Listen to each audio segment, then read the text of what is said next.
हरियाणा की हर अपडेट के लिए बेल आइकन दबाएं और सब्सक्राइब करें STV हरियाणा न्यूज। कोरोना काल के बीच एक बार फिर से सीएम मनोहर लाल ने प्रदेश की जनता को संबोधित किया। सीएम ने जल संकट को लेकर सरकार का प्लान बताया, साथ ही प्रदेश की जनता से कोरोना के खिलाफ जंग में सरकार का साथ देने की अपील की। रिपोर्ट देखिए।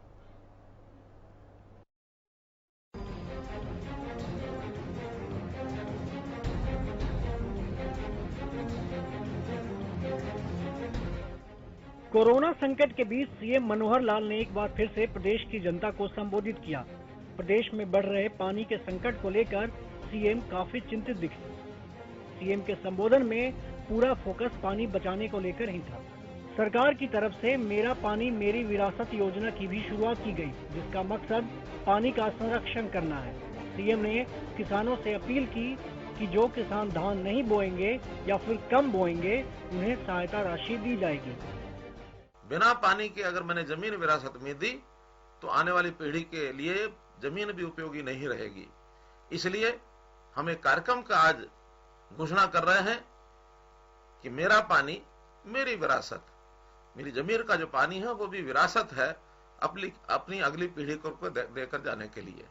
तो इस योजना के अंतर्गत एक योजना बनाई गई है किसानों के लिए कि हम इस सीजन में जो धान बोने वाले किसान हैं, हरियाणा के कुछ क्षेत्र में जहां पानी की गहराई बहुत ज्यादा हो गई है, धान न बोए। कि जो बंधु अपनी निश्चित मात्रा में छोड़ते हैं, अपना धान बोना छोड़ते हैं, तो हम उनको घोषणा करते हैं कि 7,000 रुपया प्रति एकड़ ये हम इस सीजन में धान न बोने की एवज में और जो फाइनेंशियल प्रोत्साहन राशि के रूप में ये दिया जाएगा। जल संकट पर बोलते हुए सीएम ने कहा कि SYL के मुद्दे पर लड़ाई जारी है। सीएम ने साफ कर दिया कि प्रदेश में पानी की कमी नहीं होगी और इसके लिए सारे प्रयास किए जा रहे हैं। वैसे हम अन्य राज्यों से भी अपने पानी का हिस्सा लेने के लिए बहुत सी योजनाएं बना रहे हैं, चाहे उसमें लखवार डैम हो, रेणुका डैम हो, किसाऊ डैम हो, और SYL की लड़ाई भी हमारी बराबर जारी है। इस अन्य प्रदेशों से पानी लेने की इस प्रक्रिया को हम और आगे बढ़ाएंगे ताकि हमारा किसान जो भी कोई कठिनाई है उसमें उस दक्षिण हरियाणा का खास करके किसान उसमें और अधिक पानी प्राप्त करके और अपनी खेती को और ठीक प्रकार से कर सके। पीने का पानी अथवा उद्योग के लिए पानी, इसकी भी कमी न आए, इसके लिए भी हम लगातार चिंतित हैं। सीएम मनोहर लाल ने न सिर्फ पानी संकट पर चिंता जताई, बल्कि गेहूं खरीद और सरसों की खरीद का ब्यौरा भी प्रदेश की जनता के सामने रखा। सीएम ने किसानों को आश्वासन देते हुए कहा कि जल्द ही किसानों को उनकी फसल का पैसा मिल जाएगा। 1800 गेहूं की मंडियां और लगभग 200 से ऊपर सरसों की मंडियां, उनमें सफलतापूर्वक प्रोक्योरमेंट हो रही है। इस समय तक 4.5 लाख मीट्रिक टन से अधिक सरसों की आवक हो चुकी है और लगभग 50 लाख टन से ऊपर गेहूं की आवक हो चुकी है। सरसों की फसल बिक्री के एवज में 800 करोड़ रुपया किसानों के खातों में ये जा चुका है और इसी प्रकार गेहूं के लिए भी 820 करोड़ रुपया हमने भिजवा दिए हैं। ये राशि रिलीज हो गई है, बहुत जल्दी 1 या 2 दिन के अंदर किसानों के खातों में चली जाएगी। सीएम मनोहर लाल ने प्रदेश में काम करने वाले मजदूरों को भी भरोसा दिलाया। उन्होंने कहा कि यहाँ किसी भी मजदूर को कोई भी दिक्कत नहीं होगी। सीएम ने कहा कि मजदूरों को घर भेजने की जिम्मेदारी सरकार की है और इसके लिए उनसे कोई भी पैसा नहीं लिया जाएगा। मेरा आश्वासन इन मजदूर बंधुओं से, हम एक एक मजदूर की चिंता करेंगे।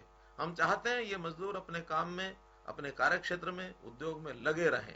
लेकिन जो बंधु कृषि क्षेत्र में लगे थे, सरसों की कटाई पूरी हो चुकी है और भी अपने काम को पूरा कर चुके हैं, ऐसे लोग जो घर जाने वाले हैं, इनकी व्यवस्था हमने कर दी है और उस व्यवस्था में लगातार ये काम योजना बनाई जा रही है। उसमें चाहे वो बिहार प्रदेश के हों, उत्तर प्रदेश के हों अथवा देश के किसी भी प्रदेश के लोग हरियाणा में रहते हैं, उनको वापस भेजने की जिम्मेवारी ये हमने अपने ऊपर ली है। आज भी एक ट्रेन हिसार से और बिहार के लिए चलाई गई है। लगभग 1200 बंधु उसके अंदर गए हैं। ध्यान रखिए, ऐसे सब बंधुओं की वापसी बिना पैसे के निःशुल्क होगी। किसी को, किसी व्यक्ति को किसी के बहकावे में नहीं आना चाहिए। कोरोना को लेकर सीएम ने साफ कर दिया कि सरकार की पहली प्राथमिकता कोरोना को रोकना है। इसके लिए प्रदेश की सीमाएं सील कर दी गई हैं। हालांकि पिछले कुछ दिनों में कोरोना के बढ़ते मामलों को लेकर सीएम चिंतित दिखे। सीएम ने लोगों से सोशल डिस्टेंसिंग का पालन करने और सावधानी बरतने की अपील की। कोरोना का जहां तक विषय है, कोरोना हरियाणा में अभी नीचे आना नहीं शुरू हुआ है, अभी ये बढ़ोतरी पर है।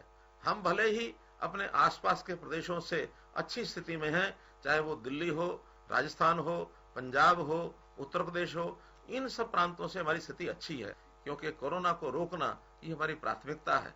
खास करके दिल्ली के आसपास के जो जिले हैं उनमें सावधानी बरतना बहुत आवश्यक है, क्योंकि वहीं से दैनिक आने जाने वाले लोग उन जिलों के अंदर प्रभाव ज्यादा छोड़ रहे हैं, इसलिए इसका हम ध्यान रखें।